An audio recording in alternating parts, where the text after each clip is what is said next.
কাজল শেখের বিরুদ্ধে অনাস্থা, ১৯ জন জেলা পরিষদের সদস্য তারা অনাস্থায় সই করলেন। কাজল শেখ জেলা পরিষদের সভাধিপতি, বীরভূম জেলা পরিষদের সভাধিপতি কাজল শেখ, জেলা পরিষদের তৃণমূলের সভাধিপতি কাজলের বিরুদ্ধে অনাস্থা। কতজন সদস্য?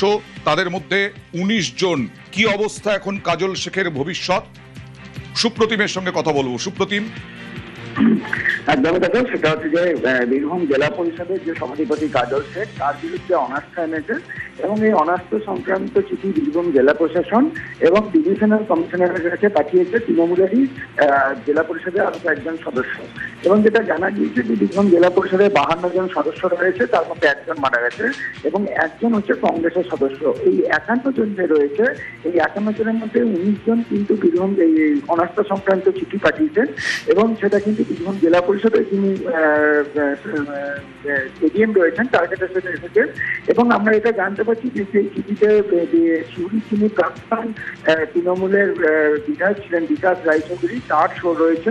এছাড়াও তৃণমূলের আরো সব সদস্যের সই রয়েছে এবং যে নিয়ম রয়েছে যে ১/৩ যদি অনাস্থা জমা দেয় তাহলে কিন্তু একটা তলবি সভা ডাকা হবে এবং এই অনাস্থাতে সই কি আরো বাড়তে পারে সুপ্রতিম?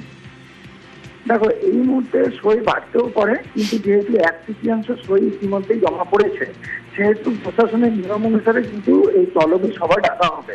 সেই তলবি সভা কবে ডাকা হবে সেটা এখনো তারিখ ধার্য হয়নি, তবে খুব শীঘ্রই যেটা জেলা প্রশাসন সূত্রে জানতে পেরেছি এই তলবি সভা ডাকা হবে। বেশ। বর্তমানে জেলা পরিষদের কাজকর্ম বন্ধ হয়ে গেছে, সভাধিপতি জেলা পরিষদে আসতে পারছে না, বিভিন্ন ফান্ডের টাকা এসে পড়ে আছে, উন্নয়ন বন্ধ হয়ে আছে। যেহেতু অর্থ এবং পরিকল্পনা স্থায়ী সমিতির মিটিং হচ্ছে না, সেই টাকার পরিকল্পনা নিতে পারছে না, ফলে টাকা পয়সা খরচ করতে পারছে না। স্তব্ধ হয়ে গেছে উন্নয়ন বীরভূমের। জেলা পরিষদে আসতে পারবে বলে মনে হয় না, যে কারণে সভাধিপতিকে চেঞ্জ করে অন্য কাউকে সভাধিপতি করার কথা ভাবছি।